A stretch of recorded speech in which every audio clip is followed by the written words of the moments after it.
چکی ہے، اور یہ 100 سال مکمل کرنا کسی یونیورسٹی کے لیے، کسی انسٹیٹیوشن کے لیے بہت ہی مشکل ہوتا ہے، لیکن جامعہ اپنی تاریخ رکھتی ہے۔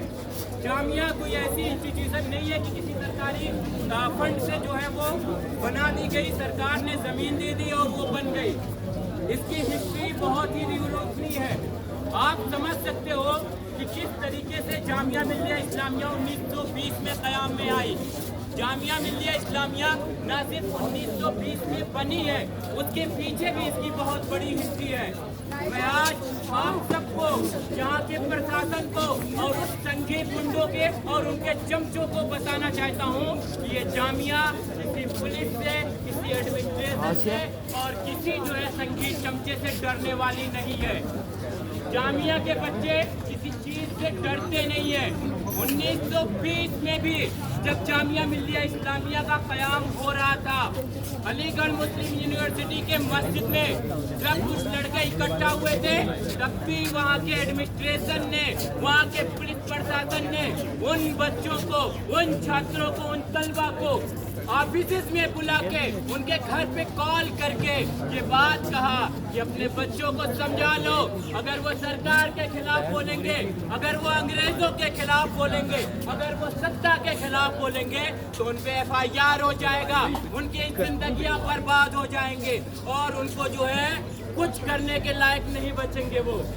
ساتھیوں، اگر ہم وہاں ڈر گئے ہوتے، 1920 میں ہمارے جو فاؤنڈرز تھے، ہمارے جو لیڈرز تھے، مولانا شوکت علی اگر ڈر گئے ہوتے، اگر جو ہے مولانا محمد علی ڈر گئے ہوتے، اگر جو ہے مولانا ابوالکلام آزاد ڈر گئے ہوتے، تو کیا ہمیں یہ پڑھنے کا ادھکار ملتا؟ میں آپ سب سے پوچھنا چاہتا ہوں، کیا بتائیے کہ اگر وہاں وہ ڈر گئے ہوتے اس ایڈمنسٹریشن سے، جیسا آج جو ہے پروکٹر کرتا ہے، جیسا آج وائس چانسلر کرتے ہیں، تو کیا یہ انسٹیٹیوشن بن پاتی؟ یہاں ہم پڑھنے کے لیے آ پاتے؟ آپ کو کہانی بتاتے ہیں، میں نیا ہوں یہاں یونیورسٹی میں، مجھے ابھی 2 سال بھی نہیں ہوئے ہیں، کیمپس کھلنے ہوئے 1 سال بھی نہیں ہوئے ہیں، محض 2 مہینے ہوئے تھے اور مجھے جو ہے پروکٹر آفس سے کال آتا ہے، بلایا جاتا ہے کہ کیا کر رہے ہو، کیوں جو ہے گیٹوں پہ پردرشن کر رہے ہو؟ لائبریری نہیں کھلی تھی، یونیورسٹی نہیں کھلی تھی، کیا اس کے لیے بولنا جو ہے اپرادھ ہے؟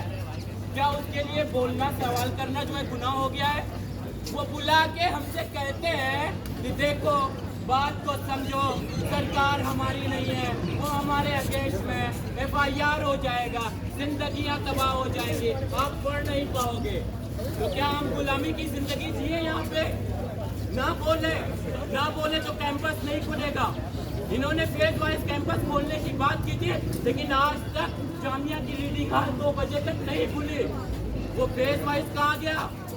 یاد کریے 2020 کو، اگر وہاں وہ لوگ ڈر گئے ہوتے تو آج جامعہ نہیں ہوتی، اور اگر آج ہم لوگ یہاں ڈر گئے تو آگے یہ جامعہ نہیں بچے گی۔ یہ اس کے مائنارٹی اسٹیٹس کو چھیننا چاہتے ہیں۔ آپ سب کو یاد ہوگا جب جو ہے جامعہ ملیہ اسلامیہ 1920 کو اس کی پہلی کانفرنس ہوئی، وہاں میٹنگ کی گئی اور اس کے قیام کے لیے سارے پروسیس ہوئے، تو مولانا محمود الحسن صاحب، جنہیں شیخ الہند کہا جاتا ہے، جنہوں نے غلام دیش میں سب سے پہلے ہندوستانی جو ہے گورنمنٹ بنائی تھی کابل میں، ان سے جب کہا گیا کہ جو ہے مولانا صاحب ہم قوم کے لیے، بچوں کے لیے جو ایک ادارہ کھولنا چاہتے ہیں، اس سمے مدرسے بہت تھے، اسلامک انسٹیٹیوشن بہت تھے، لیکن انہوں نے کہا کہ اس دیش کا مسلم، اس دیش کا نوجوان آج اداروں کی طرف نہیں بلکہ جو ہے انسٹیٹیوشن کی طرف جا رہا ہے، نئی شکشا کی طرف جا رہا ہے، اور اس سمے اور وقت کی ضرورت ہے کہ میں اس میں شامل ہوں۔ بیمار تھے